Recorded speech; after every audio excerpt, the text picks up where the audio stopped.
Hello, welcome back to the reading of the Poem of the Man God, written by Maria Valtorta, Volume 1, Chapter 84, Part 2 of Jesus Meets Lazarus at Bethany. The story continues. Jesus drinks some milk, which Lazarus insists on serving him personally, before sitting at the table for the morning meal.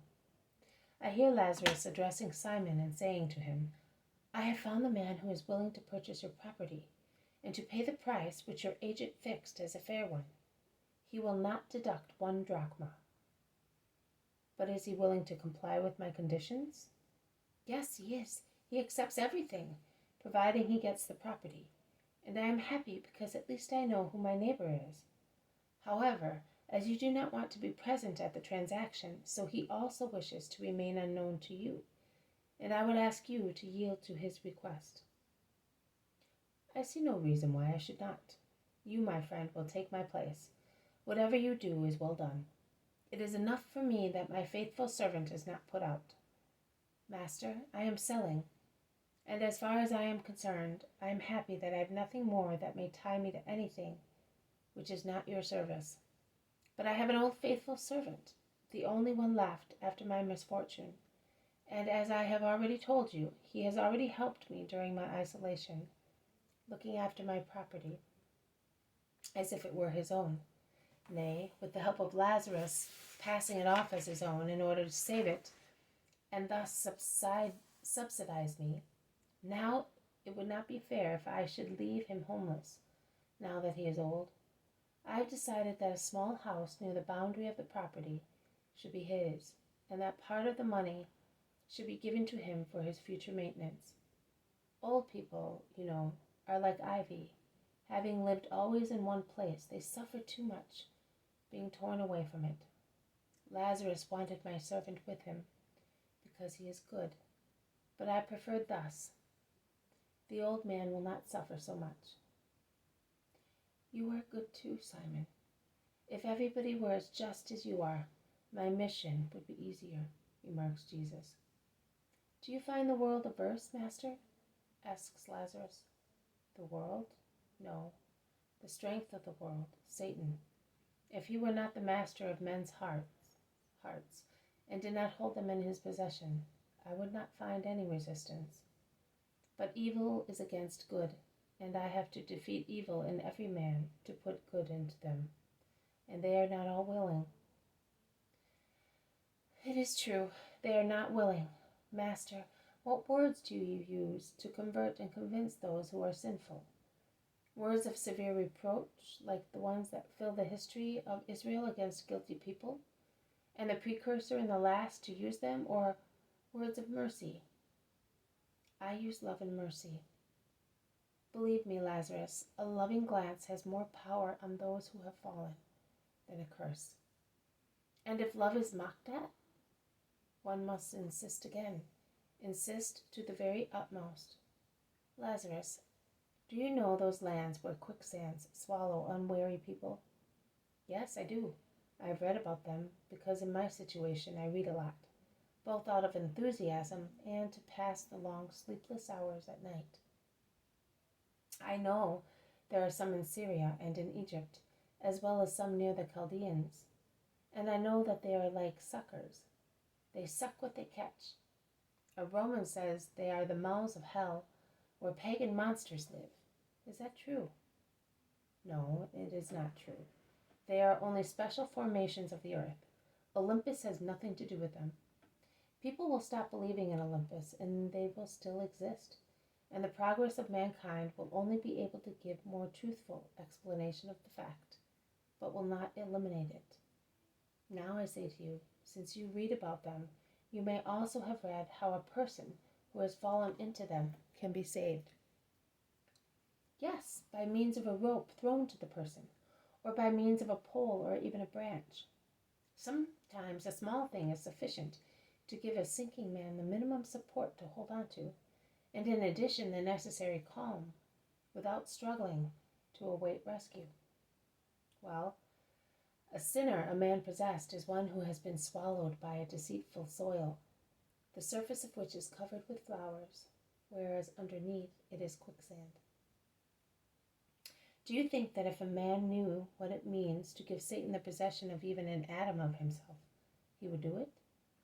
But he does not know, and after, either the astonishment and the poison of evil paralyze him, or drive him mad, and to avoid the remorse of being lost, he struggles, he clings to other sands, he stirs up huge waves with his rash movements, and thus hastens his own end.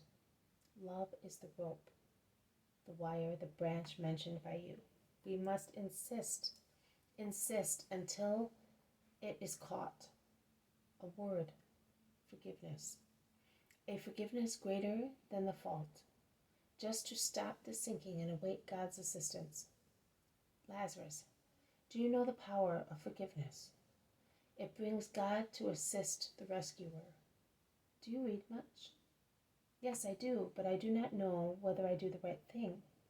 My disease and other things have deprived me of many of the delights of men, and now I have but the passion for flowers and books, for plants and also for horses. I know that I am criticized for it, but how can I go to my estate in this condition? And he uncovers 2 huge legs, all bandaged up. On foot or riding a mule, I must use a cart, and a fast one. That is why I brought some horses, of which I am now very fond, I admit. But if you tell me that that is wrong, I will have them sold. No, Lazarus, these are not corrupting things. What upsets the soul and drives away from God is cause of corruption. Now, Master, what I would like to know is this. I read a lot. I have but this comfort. I like to learn. I think that after all, it's better to know than to do wrong. It is better to read than to do other things. But I do not read only our pages.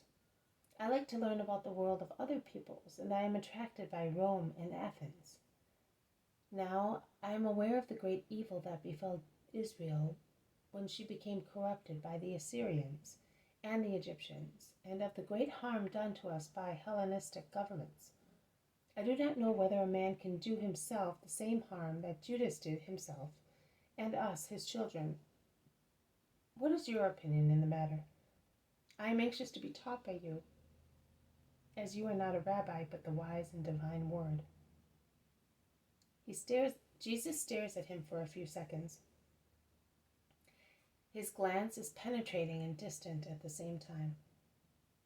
He seems to pierce Lazarus's opaque body and scrutinize his heart, and penetrating even further, he appears to see, I wonder what.